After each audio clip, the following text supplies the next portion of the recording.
All right, so now that you've learned how to find clients and how to get your business going with freelance jobs, I'm going to cover some important things to consider and keep in mind related to freelancing.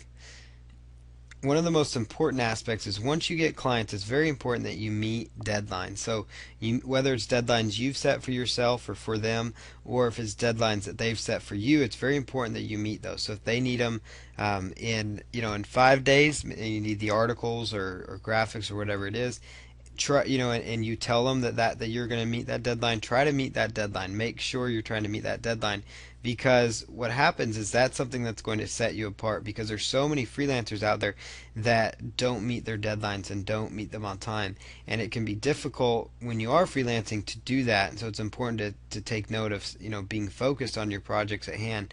But it's so important to meet deadlines, because as you meet deadlines, they're going to be like, wow, this is amazing. So they're going to come right back to you.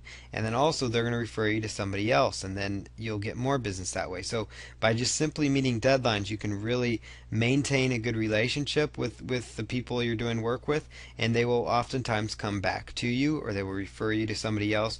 And so it's a great way to keep your business growing. So meeting deadlines is a very important aspect of freelancing.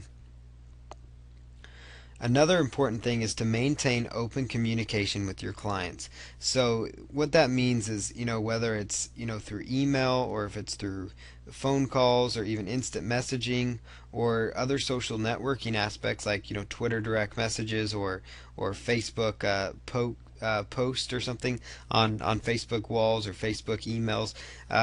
It's so important that you maintain open communication as you do your project. So, if you have an article project and it's day 3 or 4, send them a quick email. Hey, just touching base to let you know I'm at this point. Or maybe send them an email. Hey, just, sorry, I wasn't able to get something done today.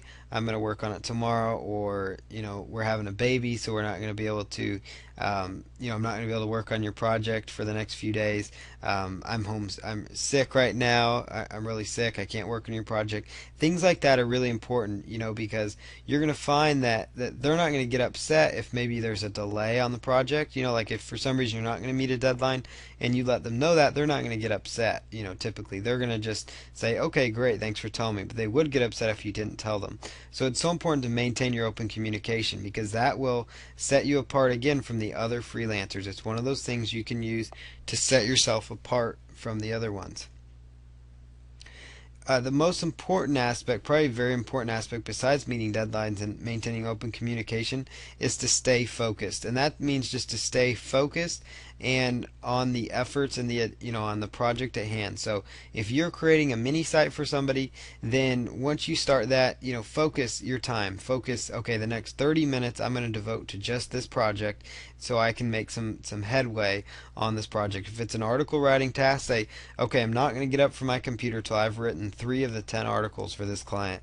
And then, and then go back and go for another 30, 45-minute chunk. Say I'm going to write another 3 articles. And I'm going to write another 3 articles the next day. And if you just focus out your time, so maybe you have a 7-day project or a 5-day project, and you decide to focus 30 minutes a day, that would come to about 2.5 hours of total, focused work, where you just focus on that. And you'll find that, you might get the project done ahead of schedule, which would be great, because the client would love it if you got the work done ahead of schedule, and they will keep coming back to you for more work.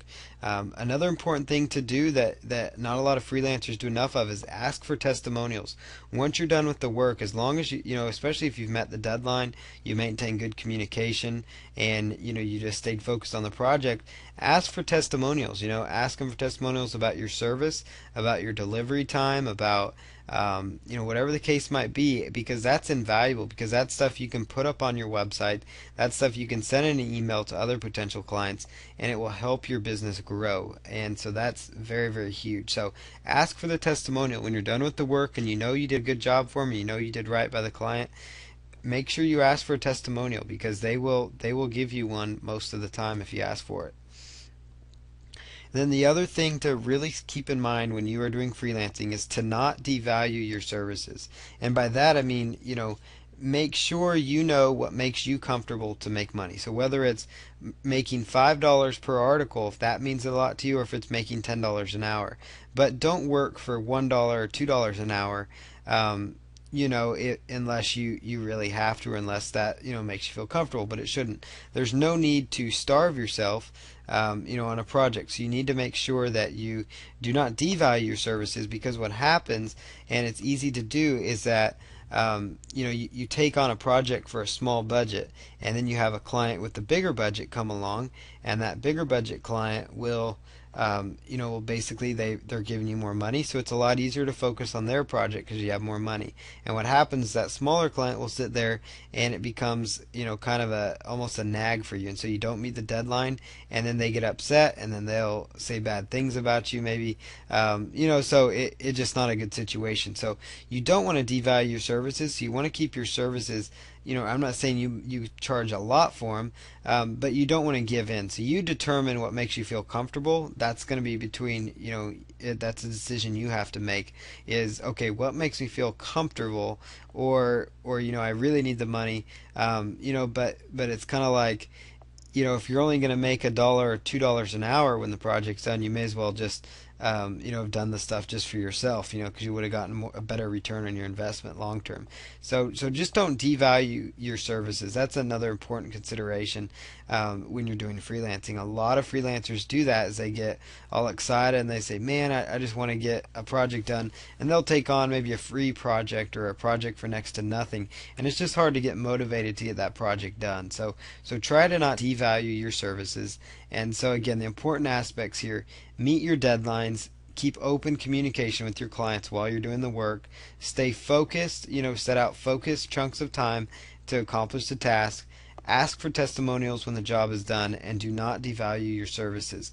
If you apply all these principles to the videos we previously showed you on how to find more freelancers, freelance jobs, and once you kind of understand more about freelancing, then you are going to have no problem succeeding with freelancing to make money. It's a very viable business model, and it's a very effective way for you to make money online. So you definitely want to look into freelancing for an internet income.